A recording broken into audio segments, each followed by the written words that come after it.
وہ کفل نامی شخص بنی اسرائیل کا، اس کا واقعہ تو آپ نے کئی بار سن رکھا ہوگا۔ وہ جو بڑا مالدار تھا، رب تعالیٰ اس کو مال و دولت بھی عطا کر رکھا تھا، بڑا مال و دولت۔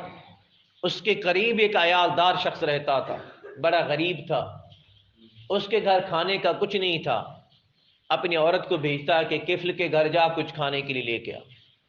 اس کی عورت جب کفل کے گھر جاتی ہے تو کفل اپنی خواہش کا اظہار کرتا ہے۔ اس نے کہا نہیں، میں اللہ کے خوف سے ڈرتی ہوں، بھوکی ہوں پر پیشہ ور نہیں۔ واپس چلے جاتے، جب اپنے بھوکے بلکتے ہوئے بچوں کو دیکھتی ہے، سسکتی ہوئے چہرے سے آنسو ٹپکتے ہوئے اپنی اولاد کو دیکھتی ہے، تو پلٹ کر واپس آ جاتی ہے، کہتی ہے کفل میرے بچے بھوکے ہیں، تو اپنی پیاس بجھا، مجھے کھانا دے۔ جب وہ ایک کمرے میں بند ہوتے ہیں تو عورت کا جسم لرزنا شروع ہو جاتا ہے، کانپتی ہے۔ وہ پوچھتا ہے کہ اب تیرے اور میرے بغیر یہاں کوئی نہیں ہے۔ وہ بندی کہتی ہے کون کہتا ہے کوئی نہیں، ایک تو ہے، دوسری میں ہوں، تیسرا ہمارا خدا ہے، ہمارا خدا دیکھنے والا ہے، موجود ہے۔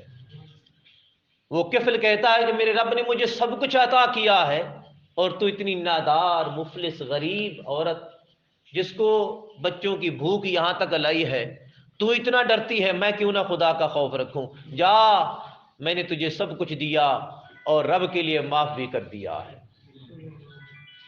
جب اس کو چھوڑتا ہے، اگلا دن آتا ہے، کفل کی موت وارد ہو جاتی ہے، وہ مر جاتا ہے۔ جب مرتا ہے، وہ مرنے سے پہلے سارے گناہ کرتا تھا، زندگی عیش و عشرت کی گزارتا تھا، شراب خانے میں گزارتا تھا، بد فعلیوں میں گزارتا تھا۔ جب وہ مرا، بنی اسرائیل والے اس کے دروازے پر آئے، رب تعالیٰ نے اس کے دروازے پر لکھ دیا، رب نے کفل کے سارے گناہوں کو معاف فرما دیا ہے۔ اس کے سارے گناہ معاف ہو گئے، کس وجہ سے؟ ایک گناہ چھوڑنے کی وجہ سے۔ وہ ایک گناہ جو اللہ کے خوف کی وجہ سے چھوڑ دیا، اس نے اللہ کے خوف کی وجہ سے چھوڑ دیا۔ یارو، اللہ کے خوف کی وجہ سے ملنے والا گناہ اگر بندہ چھوڑ دے تو رب تعالیٰ کی بارگاہ میں اس کی بڑی قیمت ہے۔ وہ انمول ہیرا ہے، وہ انمول موتی ہے۔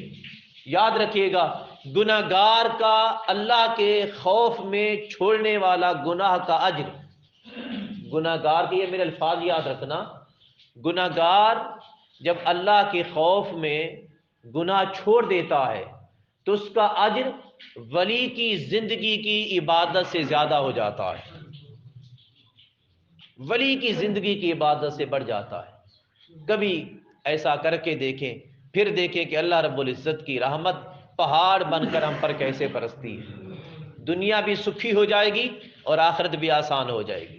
سو دعا ہے کہ رب تعالی ہمارے اندر کے باطن کو دھوئے اور رب تعالی ہمیں اپنا خوف عطا فرمائے، اور ایسا خوف عطا فرمائے جس خوف میں ہماری آنکھیں برستی ہوں اور دل لرزتے ہوں اور من دھلتا ہو، اور ایسا خوف عطا فرمائے جو جہنم کی آگ کو بجھا دے اور ہماری بخشش کا سامان بن جائے، اور کل قیامت کے دن اللہ اور اللہ کے رسول کے سامنے سرخروئی کا سبب بن جائے۔